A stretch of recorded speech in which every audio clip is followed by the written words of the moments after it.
ایک سنائپر کی سنسنیخیز داستان جو تنہا دشمن کی فوجوں سے نبرد آزما رہا۔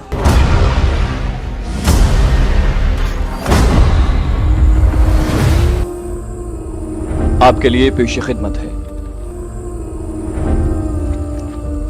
کہانی کی طرف جانے سے پہلے آپ سب سے گزارش ہے کہ اگر ابھی تک آپ نے ہمارے چینل کو سبسکرائب نہیں کیا تو اسے سبسکرائب کیجئے اور ویڈیو پسند آنے کی صورت میں اسے لائک اور شیئر کرنا مت بھولیے، اور کامنٹ کر کے ہمیں بتائیے کہ آپ کو ہماری ویڈیوز کیسی لگی۔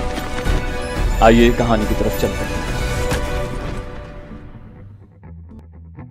2 دن کے بعد میں اپنے ہیڈ کوارٹر میں پہنچ گیا تھا۔ وہاں جا کر ایک مرتبہ پھر استاد صادق کا غم تازہ ہو گیا۔ مشن پورا کرنے کی خوشی سے استاد صادق کے بچھڑنے کا نقصان زیادہ محسوس ہو رہا تھا، مگر میرے سینئرز مطمئن تھے کیونکہ شہادت کی موت ایک بہت بڑا اعزاز ہے۔ ایک دن ہیڈ کوارٹر میں گزار کر میں نے چھٹی لی اور گھر کو سدھارا۔ میرا تعلق تلا گنگ کے ایک مضافاتی گاؤں سے ہے۔ فوج میں بھرتی ہونے کے ساتھ میں نے شادی کر لی تھی، لیکن ہنوز اولاد کی نعمت سے محروم تھا۔ ماہین میری دور پار کی رشتہ دار تھی۔ یہ الگ بات کہ شادی سے پہلے ہم نے ایک دوسرے کو دیکھا بھی نہیں تھا، لیکن شادی کے بعد ہمارے درمیان ایسی محبت پیدا ہو گئی تھی گویا ہم دونوں پیدا ہی ایک دوسرے کے لیے ہوئے ہیں۔ امی جان میرے بچپن ہی میں وفات پا گئی تھی۔ ان کے انتقال کے بعد ابو جان نے دوسری شادی نہیں کی تھی۔ گاؤں میں تھوڑی بہت زمین تھی، بس وہی کاشت کر کے وہ میرا اور اپنا پیٹ پالتے تھے۔ FSC کرنے کے بعد ابو جان کا ارادہ تھا کہ میں مزید تعلیم حاصل کروں، مگر میں نے والد صاحب پر مزید بوجھ بننا گوارا نہ کیا اور پاک آرمی میں بھرتی ہو گیا۔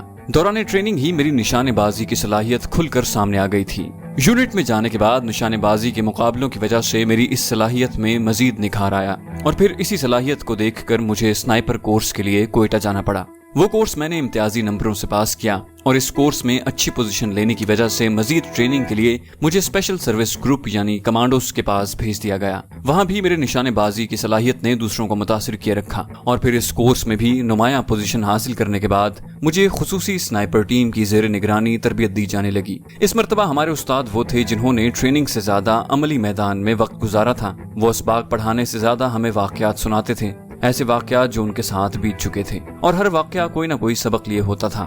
اس کورس میں بھی میری کارکردگی پچھلے کورسوں کی طرح شاندار رہی، اور مجھے اپنے اساتذہ کے ساتھ ہی پیشہ ور سنائپر بننے کا موقع مل گیا۔ اور پھر ایک دن مجھے اپنے پہلے مشن کے لیے سرحد پار جانا پڑ گیا، جس کی کہانی آپ گزشتہ ایک ساتھ میں سن چکے ہیں۔ میں ظہر کے وقت گھر پہنچا تھا۔ مجھے دیکھتے ہی ماہین کھل اٹھی اور اس کے چہرے پر قوس قزح کے رنگ جھلملانے لگے۔ ابو جان نے بھی مجھے چھاتی سے لگا کر خوب بھینچا تھا۔ ابو جان کے کمرے سے باہر جانے کے بعد میں ماہین کو مخاطب ہوا، بہت خوش نظر آ رہی ہوں۔ وہ ہنسی، غمگین تو آپ بھی نہیں لگ رہے۔ میں تو اس لیے خوش ہوں کہ چھٹی ملی ہے، چند دن آرام کروں گا۔ اور تم؟ وہ ناز سے بولی، جھوٹا، جھوٹی ہوگی تم۔ اسے اپنے قریب کرتے ہوئے میں نے والہانہ لہجے میں کہا، واقعی سچ کہتے ہیں کہ کائنات کی رونق اور رنگینی عورت کے دم قدم سے ہے۔ اگلے دن ناشتہ کر کے میں گھر سے نکلا۔ میرے دوستوں کی تعداد محدود سی تھی، ان میں سے بھی 1-2 ہی خط چٹھی ڈال دیا کرتے تھے، ورنہ تو چھٹی آتے ہی ملاقات ہو پاتی۔ اس وقت موبائل فون اتنا عام نہیں ہوا تھا، خال خال لوگ ہی موبائل رکھتے تھے۔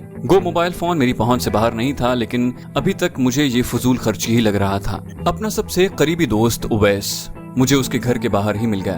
ارے شانی، کیا بات ہے یار، میرا خیال ہے خط ملتے ہی تم بھاگے چلے آئے ہو۔ خط؟ میرے لہجے میں حیرانی تھی۔ میرا خط نہیں ملا؟ میں نے کہا، خط تم نے پوسٹ کب کیا تھا؟ اور خیر تو ہے نا؟ وہ بولا، پرسوں۔ واہ، پرسوں تم نے خط بھیجا اور کل مجھے مل گیا، کیا بات ہے؟ وہ سر کھجاتے ہوئے خفت سے بولا، میں نے سوچا شاید تم میری وجہ سے چھٹی آئے ہو۔ میں نے کہا ضرور آتا، مگر اب تو میں روٹین کی چھٹی میں آیا ہوں۔ بولا، کوئی بات نہیں، میرے لیے اتنا ہی کافی ہے کہ تم چھٹی آ گئے ہو۔ میں نے کہا، اب وجہ بھی پھوٹو۔ وہ خوشی سے جھومتے ہوئے بولا، ہفتے کو میری شادی ہے۔ میں نے کہا، شادی؟ کیوں، وہ ثوابی والی کا کیا بنا؟ وہ خوشی سے چہکا، اسی سے تو ہے نا؟ میں نے خوشگوار حیرت سے پوچھا، بھلا وہ کیسے؟ بولا، وہ ایسے کہ ابو جان مان گئے اور رشتہ لے کر ثوابی پہنچے۔ ارم کے والد تو پہلے سے راضی تھے، اور اب تمہاری دعا سے ہفتے کے دن تمہارا بھائی اپنی ارم کو لانے والا ہے۔ میں نے خلوص سے دل سے کہا، مبارک ہو یار، خیر مبارک، خیر مبارک۔ خوشی اس کے انگ انگ سے پھوٹ رہی تھی، اور ایسا کیوں نہ ہوتا کہ وہ اپنی محبت پانے میں کامیاب ہو گیا تھا۔ محترمہ ارم نصیب خان سے اس کی ملاقات راولپنڈی میں ہوئی تھی۔ اویس کا والد تلا گنگ سے تازہ سبزی راولپنڈی سبزی منڈی لے جایا کرتا تھا۔ اس کام میں اویس اس کا ہاتھ بٹاتا۔ کبھی کبھار سبزی منڈی سے واپسی پر وہ والد سے اجازت لے کر راولپنڈی شہر میں گھومنے نکل جاتا۔ ایک بار راولپنڈی راجہ بازار میں بہنوں کے لیے شاپنگ کرتے اس کی نظر ارم پر پڑ گئی، جو اپنی والدہ کے ساتھ شاپنگ کے لیے آئی ہوئی تھی۔ ارم کا والد نصیب خان پاک آرمی میں حوالدار تھا، اور اس نے اپنی فیملی راولپنڈی میں ہی رکھی ہوئی تھی۔ ارم کو دیکھتے ہی اویس پہلی نظر میں اس پر فدا ہو گیا اور پھر اپنی شاپنگ بھول کر ماں بیٹی کے تعاقب میں ہو لیا۔ عورت ذات اس معاملے میں بہت حساس ہوتی ہے۔ ارم خوبصورت تھی، بازار میں گھورنے والوں کی کمی بھی نہیں تھی کہ یہ مرد کی اوباش فطرت کا خاصہ ہے، مگر کسی کا یوں مسلسل گھورنا اور پیچھا کرنا اس کی نظروں سے اوجھل نہ رہ سکا۔ پہلے پہل تو وہ گھبرائی، مگر اویس کی آنکھوں میں جو جذبہ تھا اسے پہچانتے ہی وہ شانت ہو گئی۔ اویس بھی اچھا خاصا خوش شکل ہے۔ جلد ہی ارم بھی اس میں دلچسپی لینے لگی، اور جب اس کی ماں خریداری کی طرف متوجہ ہوتی تو وہ اپنی دلکش مسکراہٹ اویس پر نچھاور کرنے لگتی۔ حوصلہ پا کر اویس نے تعاقب کا سلسلہ جاری رکھا۔ جب وہ ماں بیٹی واپس ہوئی تو وہ بھی ان کے پیچھے ہو لیا۔ جس سوزوکی میں وہ بیٹھی وہ اس کے پیچھے لٹک گیا۔ آخری سٹاپ کا کرایہ دے کر وہ اس جگہ اتر گیا جہاں وہ ماں بیٹی اتری، اور جب وہ ایک کوارٹر میں داخل ہوئی تو ایک عجیب پاگل پن کے ساتھ اس نے دروازے پر دستک دے دی۔ نصیب خان باہر نکلا تو اویس نے چند منٹ بات کرنے کی اجازت مانگی اور پھر اپنا مکمل تعارف کروا کر بتا دیا کہ اس نے آج اس کی بیٹی کو بازار میں دیکھا اور اس کا تعاقب کرتے ہوئے یہاں تک پہنچا ہے، اور اب اگر نصیب خان اجازت دے دے تو وہ اپنے والد کو اس کے پاس بھیج دے۔ نصیب خان اس کی بات سن کر ششدر رہ گیا۔ کسی پٹھان کے سامنے اس بات کا اعتراف کہ وہ اس کی بیٹی اور بیوی کے تعاقب کرتے اس کے گھر تک پہنچا ہے بڑے حوصلے، جرت اور دلیری کی بات تھی، مگر عشق عجب چیز ہے، اس کے دامن میں بزدلی کی جگہ نہیں۔ نصیب خان چند لمحے تو کچھ بولنے کے قابل نہ رہا اور پھر فقط اتنا کہہ سکا، جوان پتہ بھی ہے کہ کیا کہہ رہے ہو؟ اویس نے سعادت مندی سے کہا، جی سر، میں آپ کی بیٹی کو اپنی عزت بنانے کے لیے آیا ہوں۔ آپ منع کر دیں گے تو واپس لوٹ جاؤں گا، اور اس کے بعد اگر مجھے کبھی یہاں دیکھ لیا تو جو چور کی سزا وہ میری سزا۔ بولے، دیکھو جوان، آپ بہت بڑی جرت کا اظہار کر چکے ہیں، میری سمجھ میں کچھ نہیں آ رہا کہ کیا کہوں، اور پھر میں روایتی باپ بھی نہیں ہوں کہ بیٹی کی مرضی جانے بغیر اس کی شادی کر دوں۔ بولا، آپ پوچھ لیں بیٹی سے، یقیناً وہ میرے تعاقب سے بے خبر نہیں ہوگی۔ اور نصیب خان نے بھی اسے ششدر کر دیا۔ اس نے بھی اسی وقت بیٹی کو بیٹھک میں بلا لیا اور پشتو کی بجائے اردو میں اس سے پوچھا کہ آیا وہ اویس کو جانتی ہے؟ اس نے نفی میں سر ہلانے پر اکتفا کیا۔ اس نے آج تمہیں بازار میں دیکھا ہے اور اب اپنے والد صاحب کو یہاں لانا چاہتا ہے، کیا میں اسے والد کو بلانے کی اجازت دے دوں؟ اس مرتبہ ارم کا چہرہ شرم سے گلنار ہو گیا تھا۔ منہ سے کچھ کہے بنا اس نے سر کو جھکا لیا۔ ٹھیک ہے بیٹی، جاؤ۔ بیٹی کو واپس بھیج کر وہ اویس کو مخاطب ہوا، جوان، آپ کا یہ فعل عجیب لگتا ہے مگر مجھے اچھا لگا۔ آپ نے آج کل کا بیہودہ طریقہ کار اپنانے کی بجائے سادہ اور سچا طریقہ اپنایا، اور یہ اس بات کا مظہر ہے کہ آپ کے من میں کوئی کھوٹ یا میل نہیں ہے۔ آپ میری بیٹی کو بھی ورغلانے کی کوشش کر سکتے تھے مگر آپ نے ایسا نہ کیا۔ جاؤ، اب اپنے والد کو راضی کرنے کی کوشش کرو، میری طرف سے ہاں ہے۔ اویس خوشی سے پھولا نہ سماتے ہوئے واپس آ گیا۔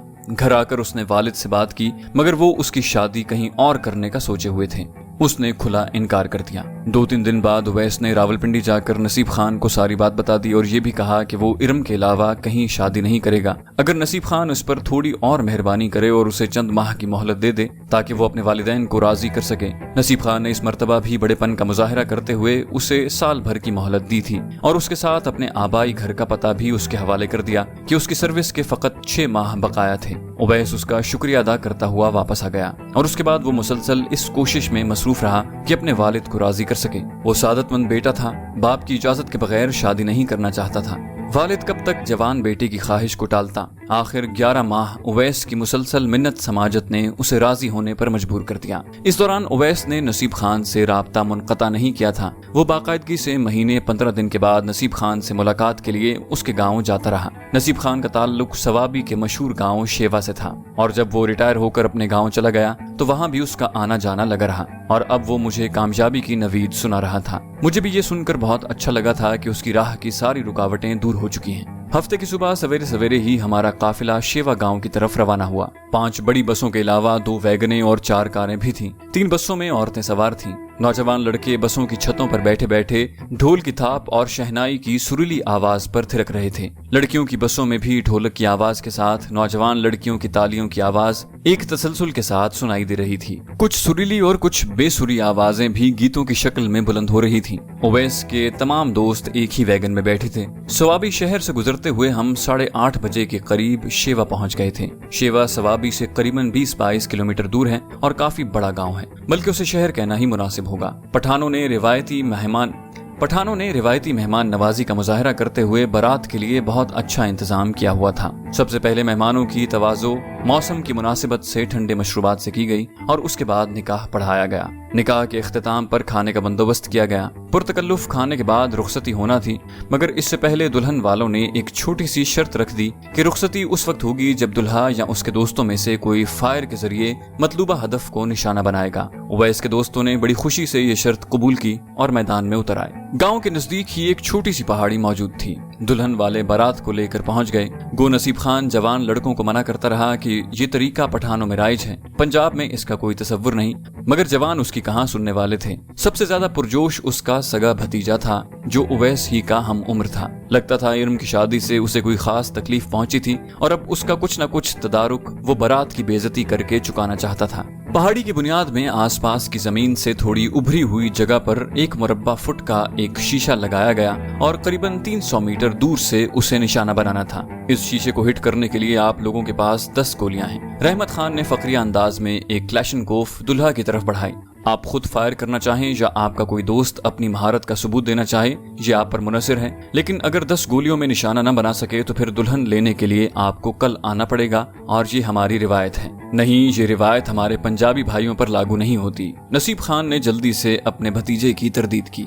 चचा जान, रिवायत तो रिवायत होती है और लड़के वालों के लिए लड़की के खानदान की रिवायात का पास करना जरूरी होता है। उवैस का वालिद जल्दी से बोला, हाँ, मगर कोई ऐसी रिवायत हो जिस पर अमल भी किया जा सके। हमारे जवान हथियारों से जरा दूर ही रहते हैं, हालांकि हथियार मर्द का जेवर है। यकीन मानो अगर मैं अपने गांव की कोई लड़की बुला लूं तो 10 गोलियों में तो वो भी इस शीशे को निशाना बना लेगी। नसीब खान ने अपने भतीजे को डांटा। रहमत खान, गलत बात, मेहमानों से ऐसे बात नहीं करते। चचा जान, मर्दों से मर्दानगी की तवक्को ही की जा सकती है। रहमत खान ने नसीब खान की बात को दरखोर एतना नहीं समझा था। उवैस ने बेबसी से दाएं बाएं देखा। मैं जानता था कि वो फायर की अबजद से भी वाकिफ नहीं है।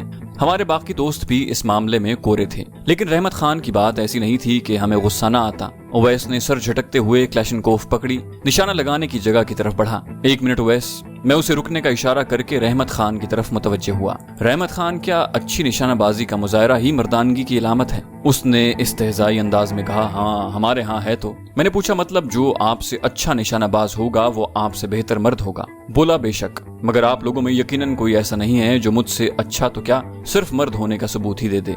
उसकी बात पर हमें तो क्या, नसीब खान को भी गुस्सा आ गया था। रहमत खान, तुम हद से बढ़ रहे हो। चलो, कोई निशानाबाजी नहीं होगी, बेटी का बाप हूं मैं और मैं अपनी बेटी के लिए कोई ऐसी शर्त जरूरी नहीं समझता। रहमत खान बोला, चचा जान, आपकी बेटी हमारी भी कुछ लगती है और उसके लिए रिश्तों की कोई कमी नहीं कि हम अपनी रिवायात दूर छिटकने पर मजबूर हो जाएं। नसीब खान गुस्से में उसकी तरफ बढ़ा। बदतमीज, मगर मैंने जल्दी से उसका हाथ थाम लिया। 1 मिनट चचा जान, आप गुस्सा ना हो, मैं मसला हल कर देता हूँ। ये कहकर मैंने उवैस के हाथ से क्लैशनकोफ लेकर कहा, रहमत खान, अब जबकि आपने हमें मर्दानगी का सबूत देने पर मजबूर कर ही दिया है तो जरा इस शीशे के दाएं बाएं थोड़े थोड़े फासले पर 2 शीशे और भी गाड़ दें।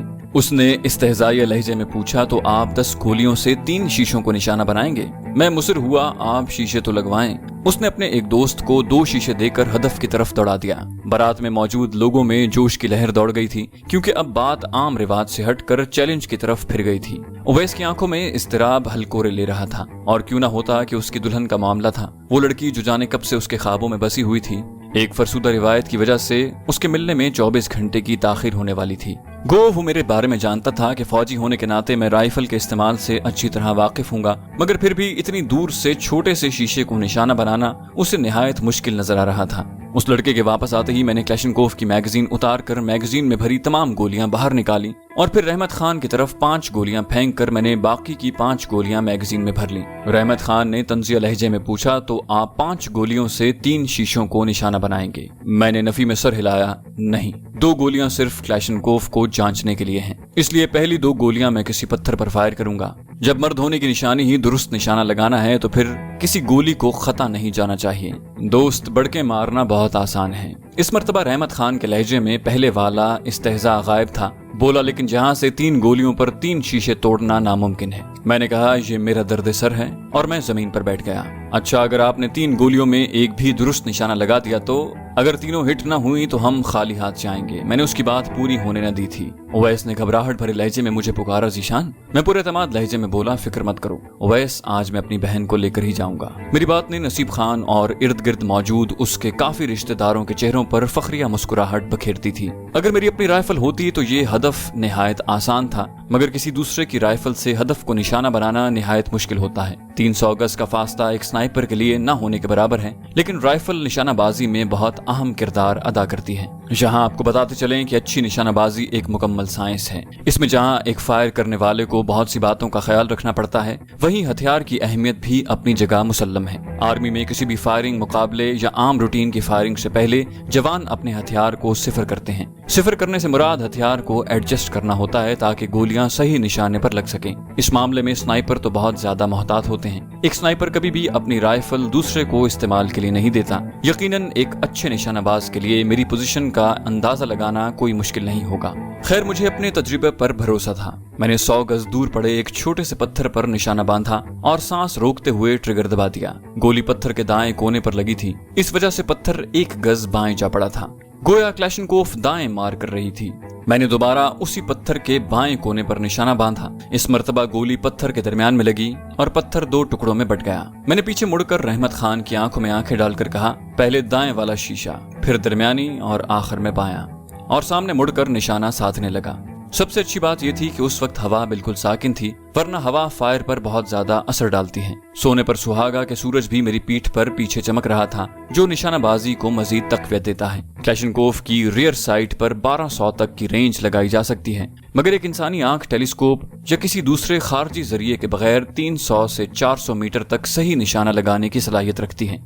हथियार भी उमूमन इस नहज पर तैयार किए जाते हैं। 300 मीटर के बाद शिस्ती नुक्ता और गोली के मिलाप में फासला बढ़ने लगता है। यूं तो गोली बहुत ज्यादा फासले तक जा सकती है, मगर निशाने की दुरुस्ती निशानेबाज के मुंतखब किए गए फासले तक होती है। मसलन अगर आर्मी में ज्यादा इस्तेमाल होने वाली राइफल G3 को देखें तो उसकी कारकर्दगी की रेंज 300 मीटर है। अगर उसी G3 के साथ टेलीस्कोप साइट लगा दें तो उसकी कारकर्दगी की रेंज 600 मीटर हो जाती है, जबकि G3 की गोली 3.5 किलोमीटर तक एक इंसान की जान ले सकती है। लेकिन 3.5 किलोमीटर तक गोली को मुंतखब हदफ तक पहुंचाना नामुमकिन है, बल्कि कारगर रेंज के बाद हदफ का तयन गोली खुद करती है।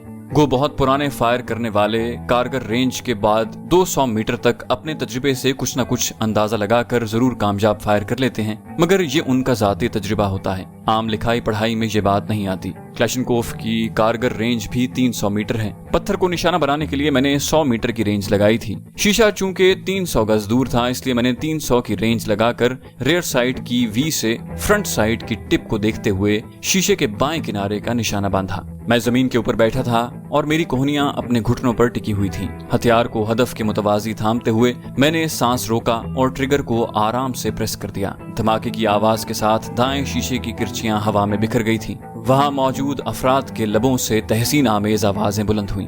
अपनी पोजीशन बदले बगैर मैंने क्लैशनकोफ के मजल को थोड़ा बाएं घुमाया और ट्रिगर दबा दिया। दरमियानी शीशे की किरचियां पहले वाले शीशे के साथ मिक्स हो गईं और फिर तीसरे फायर के साथ मैंने तीसरा शीशा भी तोड़ दिया। लोगों ने तहसीन आमेज नारे बुलंद किए। सबसे पहले उवैस मेरे करीब आकर मुझसे लिपट गया। शुक्रिया शानी, उसने जज्बात से बोझल आवाज में कहा। उसके बाद नसीब खान और फिर लोगों का तांता बंद गया था। अच्छा निशानेबाज पठानों के लिए हीरो की मानिंद होता है, क्योंकि हथियार से पठान की मोहब्बत उसके खून में शामिल है। रहमत खान ने भी फीके दिल से मेरी तारीफ की थी। वो मुझसे मरूब तो हो गया था, मगर उसके साथ उसकी आंखों में मेरे लिए नफरत का पैगाम भी साफ पढ़ा जा सकता था। खैर, मुझे उससे कुछ लेना देना तो था नहीं कि मैं उसकी नफरत या मोहब्बत को खातिर में लाता। गो उसे कहने के लिए मेरे पास काफी जखीरा अल्फाज मौजूद था, मगर उसके मुंह पर थप्पड़ मारने के लिए मेरी निशानेबाजी का अमली मुजाहिरा ही काफी था। उसके बाद वो हमारी रवानगी तक मुझे नजर नहीं आया था। एक साहब ने नजदीक आकर मेरी पीठ थपथपाते हुए कहा, भाई साहब, आज तो आपने यूसुफ खान की तरह लड़की वालों की मुंह मांगी शर्त पूरी की है। मुझे यूसुफ खान की कहानी का तो इल्म नहीं था,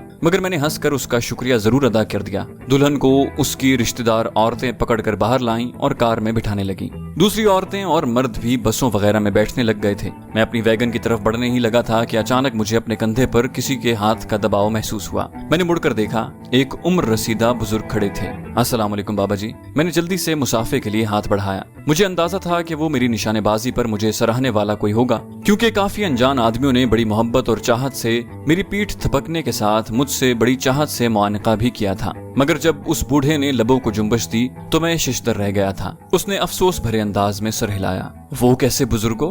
मेरे लहजे में हैरानी के साथ तंज की भी आमेजिश थी। वो मुदब्बिराना लहजे में गोया हुआ, बेटा, जिसे आप अपने तई कारनामा समझ रहे हो, वो मेरे नजदीक एक नो आमोज के दरमियाने दर्जे की कार्रवाई है। आम लोगों का सराहना अपनी जगह, मगर आप ईमानदारी से बताएं, जब पत्थर पर पहली गोली चलाने के साथ आपको ये पता चल गया था कि गोली किस तरफ को जा रही है, तो दूसरी गोली चलाने का फायदा? ये सरासर इस बात को जाहिर कर रहा है कि आप में खुद एतमादी की कमी है। हवा भी साकिन थी, रोशनी आपके मुवाफिक, फिर दूसरी गोली क्यों जाया की? स्नाइपर के लिए एक गोली की कितनी अहमियत होती है, क्या ये बताने की जरूरत है? फिर आपने पहले शीशे के दरमियान में गोली हिट की, दूसरे शीशे पर ये गोली दाएं किनारे पर लगी और तीसरे शीशे पर ये गोली बाएं किनारे पर लगी। मैं खुद करीब जाकर देख कर आया हूँ। ये कौन सी स्नाइपिंग है? सरासर अनाड़ीपन है। और पहली गोली के बाद हर दफा नया निशाना लेते हुए आपने 10 से 15 सेकंड जाया किए। अगला निशाना 1 से 2 सेकंड के अंदर लेना चाहिए था, जबकि स्नाइपर राइफल के बरक्स आपके हाथ में क्लैशनकोफ थी,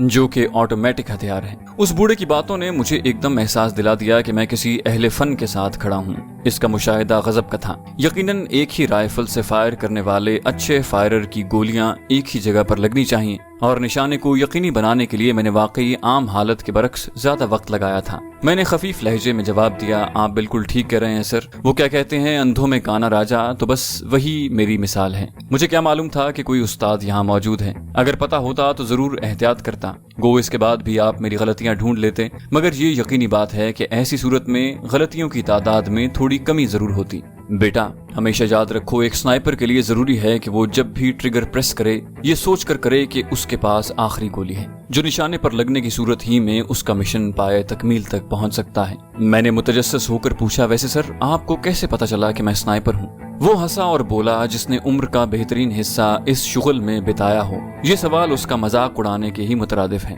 मैंने पूछा, मैं आपका नाम जान सकता हूँ सर? आजकल मुझे उमर दराज खान कहते हैं, वैसे कभी इजराइल सानी कहकर पुकारा जाता था। क्या?